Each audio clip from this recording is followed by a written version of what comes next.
착각인 거예요, 착각. 그럴 때 많은 사람이 하나님 떠나 사는 거예요. 하나님 중심의 삶을 살지 못하고 있는 것입니다. 하나님이 함께 하실 때 우리는 어떤 삶 살아가는 겁니까? 넘어지고 힘들고 진짜 쓰러져 있어도요 벌떡 그 자리에 일어나는 그런 삶. 하나님 중심이 있을 때 그런 삶 살아가는 거예요. 여러분 그 오뚜기 여러분 아시죠? 오뚜기. 오뚜기가 이제 어떤 겁니까? 오뚜기 보면 여러분들 이 우연 머리가 좀 조그맣지만 배 쪽 가면 둥그렇지 않습니까? 그래가지고 탁 넘어뜨리면 금방 넘어졌다가 발딱 일어나. 쓰러졌다가 발딱 일어나. 이게 이제 오뚜기 아닙니까? 여러분, 그 오뚜기가, 분명히 손을 쳤는데 왜 넘어졌다 발딱 일어나는 겁니까? 오뚜기 배 중심에 납덩어리가 있는 거예요. 배 중심에 뭐가 있다고요? 큼직한 납덩어리가 딱 자리 잡고 있어가지고 넘어졌다면 중심 잡고 딱 일어나는 거예요. 그와 같이 우리 삶 속에 하나님이 계실 때 어떤 삶 사는 것입니까? 넘어졌다가 발딱 일어나는 거예요. 쓰러졌다가 그 자리에서 발딱 일어나는 겁니다. 누가 계실 때 말입니까? 하나님이 계실 때. 그래서 우리 삶 속에 하나님이 계시냐 없느냐 이게 너무 중요한 거예요. 너무 중요한 거예요.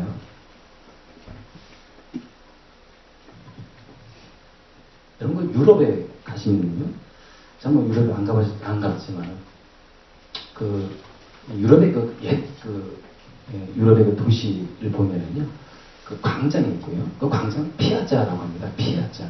근데 그 광장이 있고 그 광장 중앙에 뭐가 있냐면 교회가 있어요. 교회. 그러면서 정사방으로 도로가 쫙 나 있고 거기에 이제 이 집이 있고 건물이 딱 들어서는 겁니다. 교회 중심으로 사방이 다 이게 있다는 거예요. 여러분, 교회가 중심이라는 것은 하나님 중심의 어떤 신앙의 어떤 정신이 있는 거 아니겠습니까? 그런데요, 여러분 출애굽한 이스라엘 백성들 한번 보시기 바랍니다. 출애굽한 이스라엘 백성들이 나오면서 이제 성막을 만들지 않습니까? 성막. 근데요, 여러분, 이 이스라엘 백성들이 성막을 중심으로 뭘 친 겁니까? 진을 친 거예요. 진. 지파별로 성막 중심으로 해가지고 진을 쳐가지고 그 텐트를 치고 잔 겁니다. 여러분, 성막이 어떤 것을 의미하는 겁니까? 하나님의 임재의 상징이잖아요. 성막이. 내가 너희 가운데 있겠다. 이게 성막의 의미인 거예요. 하나님이 백성 가운데 있게 거하겠다. 이것을 의미하는 겁니다. 그 성막은 하나님의 그 임재를 상징하지 않습니까?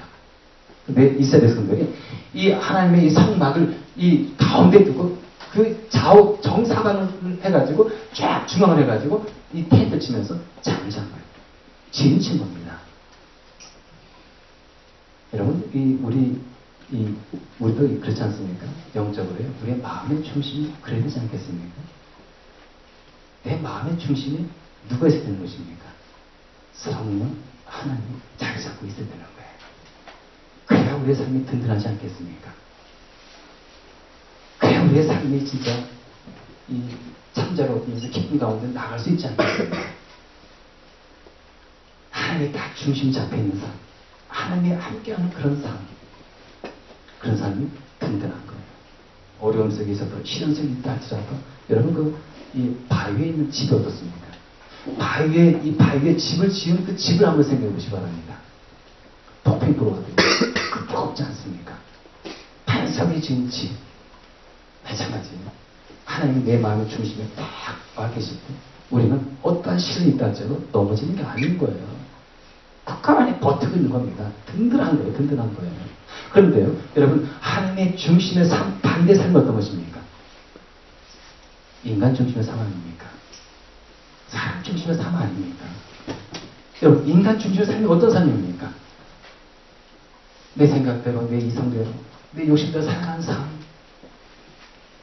세상 따라 살아가는 삶. 세상 풍조에 따라가는 삶. 이거 세상 중심의 삶 아닙니까?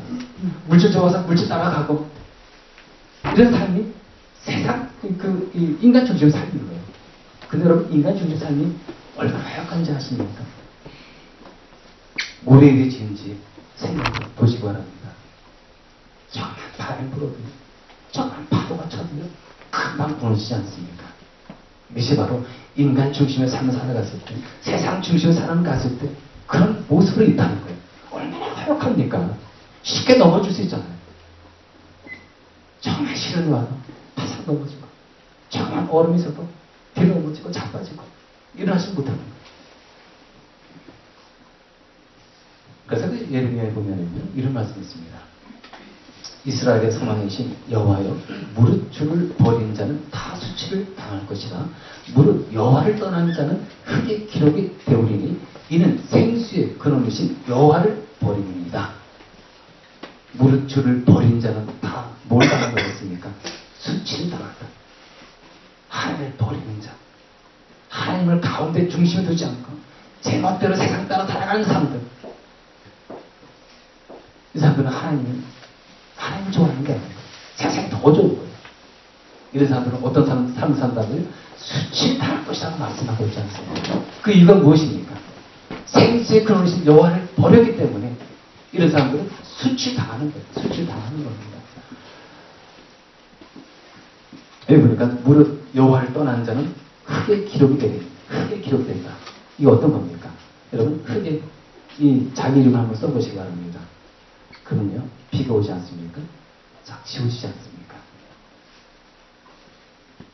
얼마나 무미한 겁니까? 이성이 한번 딱 풀어놨는데 그냥 흙과 같이 자기 이름이 쓰여졌다 할지라도 그냥 물에 한번 쓱 올려놓고 그 파도 밀려오면 그냥 없어져 버리는 그 이름. 그런 의미 없는 인생을 살아간다는 거예요.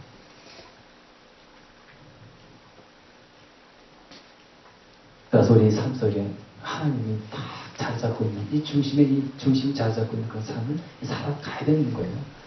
여러분은 어떻습니까? 어떤 삶 살아가고 있습니까? 갈라디아서 한번 떠보겠습니다. 이 바울은 어떤 삶 살아가는지 한번 생각해 보겠습니다. 내가 그리스도와 함께 십자가에 못 박혔나니 그런즉 이제는 내가 산 것이 아니요 오직 내 안에 그리스도께서 사신 것이라. 여러분, 사도 바울 하면 어떤 생각 듭니까? 사도 바울. 여러분, 사도 바울은요, 이 복음을 전하면서 얼마나 많은 이 핍박을 받았고 죽을 꿈을 넘겼고, 그리고 진짜 그냥 강도도 만났고 매도 수없이 받지 않았습니까? 근데 여러분, 이 사도 바울은 끝까지 사도들을 갔잖아요. 그런 이 엄청난 핍박과 어려움 속에 있었어도 예수님 따라가지 않았습니까? 흔들림 없이 따라가지 않았습니까? 그 이유가 무엇이겠습니까? 그런즉 이제는 내가 산 것이 아니라 오직 내 안에 누가 사신다고요? 예수 그리스도. 사도 바울의 중심, 마음 중심에 누가 있었습니까? 예수 그리스도. 그때 사도 바울은요, 그 어려움과 핍박 속에서도 꾸준히 하나님 말을 보면서 그 험난한 이 세월을 보낸 거예요. 그래가지고 여러분, 이 종교개혁자들 있지 않습니까? 뭐 칼빈이라든지 루터라든지 찌빙교리, 뭐 이런 이 종교개혁자들이 외친 게 있어요. 세 가지 외쳤습니다. 하나님 중심, 교회 중심, 말씀 중심. 왜 이들이 하나님의 중심, 그리고 하나님의 중심대로 살고, 그리고 하나님의 말씀대로 살고, 그리고 교회 중심에 살아라. 왜 중심하면서 이렇게 외쳤을까? 정말 하나님의 중심대로, 말씀 중심대로 사니까 흔들리는 것이 없다 이거예요. 정말 이 세상 살아가면서 흔들림 없이 믿음 가지고 꼭 굳게 나아갈 수 있기 때문에 이들이 외친 겁니다. 하나님의 중심으로 살아라. 교회 중심으로 살아라. 말씀 중심으로 살아라. 중심.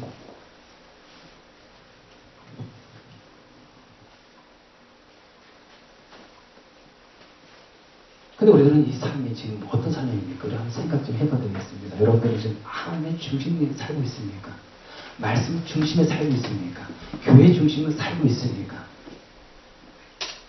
그렇지 않은 분들은 인간 중심의 삶을 살아가기 참 쉬운 거예요. 내가 하나님 중심으로 살지 않을 때는 정말 세상 중심으로 살 때가 살 수 있는 이 가능성이 참 많아요. 참 많아요.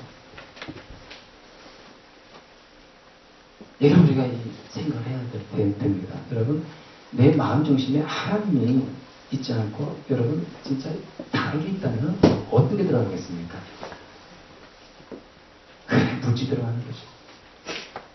그래, 세상이 들어가는 거죠. 내 마음 중심에 이 하나님 없으면 뭐로 채워지겠습니까?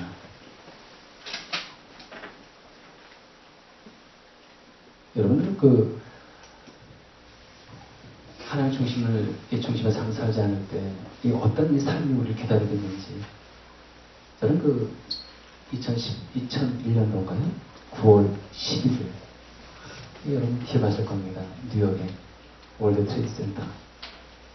참 처참하게 보이지 않았습니까? 이걸 보면은요, 이 뉴욕에 있는 사람들이 과연 이 세계 무역센터가 무너질 것이다 하는 사람도 상상해본 사람이 있었을까요? 저는 없다 생각해요. 그 수많은 이 쌍둥이 빌딩 얼마나 높습니까? 얼마나 든든하게 세워졌겠습니까? 근데 그것이 무너져 내렸다. 여러분, 하나님을 우리가 중시에 섬기지 않을 때 우리의 인생이 그렇게 무너질 수 있다는 거예요. 이걸 우리가 봐야 되는 겁니다. 아무리 지금 우리가 건강하고 아무리 우리가 진짜 삶이 진짜 그냥 뭐 탄탄대를 건다 할지라도 이건 믿으면 안 되는 거예요. 하나님을 내가 중심으로 섬기지 않고 나아갔을 때 무너질 수 있다는 거. 그거 꼭 기억해야 되는 것입니다. 오늘 본문의 말씀이 그걸 얘기해 주는 거예요. 여러분, 타이타닉호 어떻습니까? 1912년 4월 12일 날 이 타이타닉호 침몰되지 않았습니까? 근데 여러분, 타이타닉호가 이 건설될 때는요, 이 세워질 때는 아주 최고급 이 여객선으로 만들어졌습니다. 길이가요 269m. 길이가 얼마나 깁니까? 100m에서 거의 69m니까. 그래서 이 톤수가요 거의 막 4만 7천 톤이에요. 항공모함이 거의 8만 톤, 9만 톤이거든요.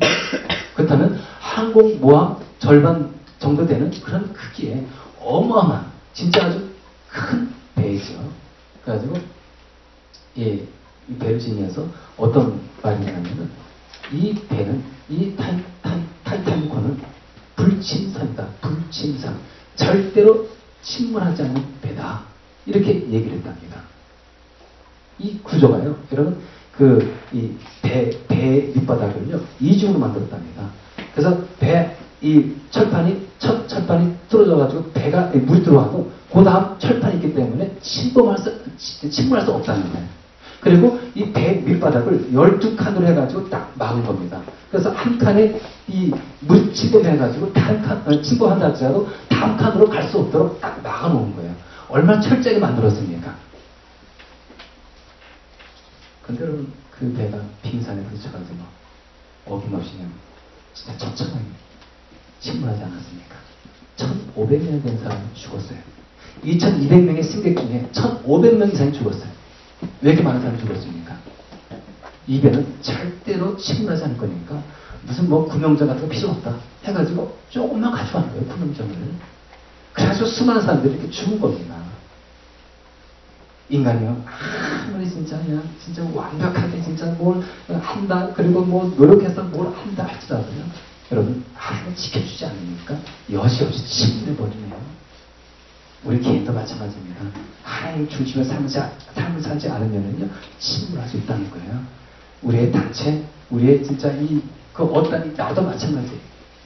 하나님 붙잡지 않으면 언제든지 침몰할 수 있다는 거. 그렇습니다. 그래서 우리가 오늘날 하나님을 중심에 섬기는 삶이 어떤 것인가, 우리 한번 생각 좀 해봐야 되겠습니다. 여러분, 하나님을 내 마음 중심에 섬기는 삶이 어떤 것입니까? 주여 주여 외친다고 해가지고 여러분, 그것이 예수님 중심의 삶을 사는 것입니까? 그건 아니잖아요. 형식적으로 여러분이 예배 나온다 해가지고 이것이 정말 하나님의 중심의 삶인 겁니까? 그건 아니잖아요. 정말 여러분들이 예수님 제일 주로 살아가야 되는 거예요. 정말 십자가 중심의 삶 살아가야 되는 겁니다. 정말 그 말로만이 아니라 정말 여러분들이 말씀 읽고 말씀 중심의 삶을 살아가고 하나님 말씀대로 살려고 애를 쓰고 노력하고 정말 그렇게 살아가야 되는 거예요. 성령을 의지하며 살아가는 삶, 정말 그렇게 살아갈 때 이게 정말 주님 중심의, 하나님의 중심의 삶이 아니냐 이것이죠. 그럴 때 우리 삶이 든든한 거예요. 세상에 이 파도가 밀려온다 할지라도 여러분들 든든히 서가는 겁니다. 왜 그렇습니까? 그 중심에 누워 계신 겁니까? 하나님이 딱 버티고 계시지 않습니까? 근데 어떻게 우리 이 배가 침몰할 수 있겠습니까? 따라서 우리 삶이 어떤 삶이 되겠습니까? 하나님의 중심의 삶, 말씀의 중심의 삶, 교회의 중심의 삶을 살아가시는, 그래서 이 삶을 살아가면서 이제 하나님의 이 놀라운 은혜 속에 든든하게, 어떤 어려움이 있어도 진짜 든든하게 살아가시는 저 여러분이 되시기를 간절히 축원드리겠습니다. 기도하겠습니다.